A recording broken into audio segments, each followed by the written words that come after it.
Ramogi TV. Pinje mag Afrika ma Ugwe oseidore nyong'ong e dweche mokalo kuom rocho ratiro mag jopiny kachiel gi jogo makwedo sirkal e piny Tanzania, Uganda kod Kenya. Ndhicho mag jogo makwedo sirkal osebedo kaka chenro mapile ka pile. E kinde ng'anyo mag Gen Z ma higani, moko kuom rowere ma pacho kae ne omak kendo donjnegi kod ketho mar nyayo timbe njore. Ka e piny Tanzania, rowere mane ng'anye kwedo yiero jumbe 2 mokalo ne omak kendo donjnegi kod ketho mar temo loko loch.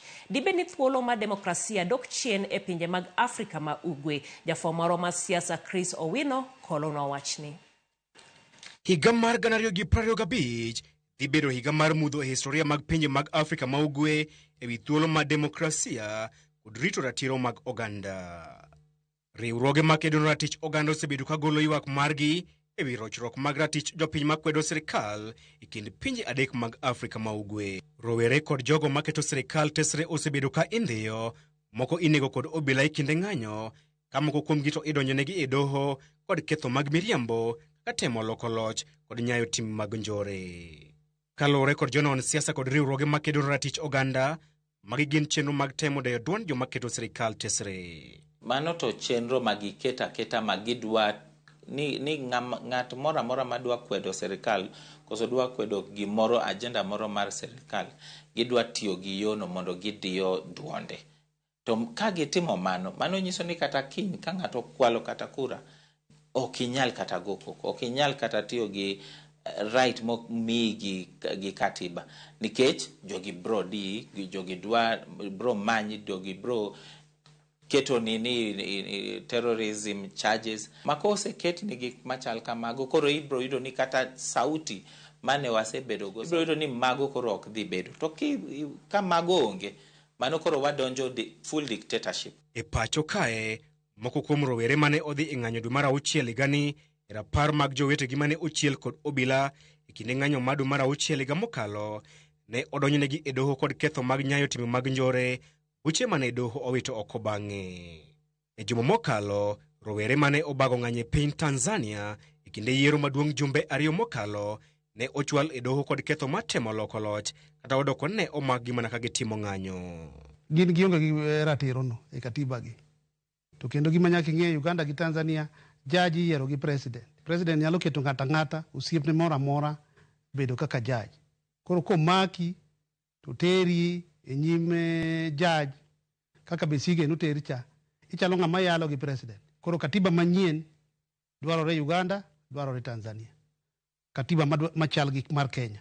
Kata odoko ni kwan ji mathoth wachore ne otho e kinde yiero maduong' mar piny Tanzania, kendo joneno mag pinje mag Afrika ma Ugwe kod jowagunda ne okwedo yiero mar Samia Suluhu Hassan. Moko kuom jotend pinje mag Afrika ne omiye poch gi pak ewi loch makamano. Moko kuom jonon siasa wacho ni okang' makamano thiro demokrasia e kind pinje mag Afrika. Anaparo ni ng'eni wach diplomacy, nitie gik moko ma ng'ato nyalo wacho, jatend piny nyalo wacha ayanga, to nitie moko ma nyaka itigi yo ma diplomacy. Koro gik machalo kaka magi, ok apar ka inyalo yudo ni jotend pinje Afrika kae nyalo bokre aboka to landa ni gini rach. Ang'e ni nitie yo magi nyalo tiyogo. Nitie organizations kaka mar African Union magi ng'ada bura ni koro mae e resolution ma wan go, then mano ema koro ilando. But kirango ni ng'eny gi noko dhi kata swearing in, ng'eny gi noko oro kata ote ni ati gi congratulate Samia. Mano nyiso pachgi. Mane momiyo tero mana goko ni e pinyni, nikech Africa Union gik marach go ema beyo negi. Dhano kinego to giwuok. Kanji nego ji Rwanda in 1994, ging'iyo the other way. Onge ng'ama wuoyo. Kaji osetho 800,000 within a span of 2 weeks. Eka giwuoyo.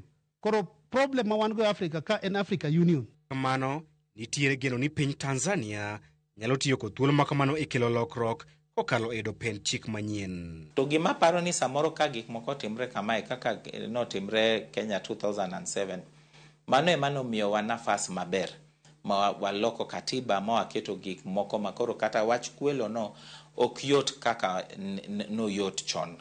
Sani Tanzania nyalo tiyo gi thuolo momigini magi nyalo loko. Ineno Tanzania onyiswa ni ok ginyal kata dhi e court ni ati iwacho ni ng'ato kwalo kura koso kwalo mbuchi, ok inyal dhi e kot. Koro nitie gik monego gilok sani.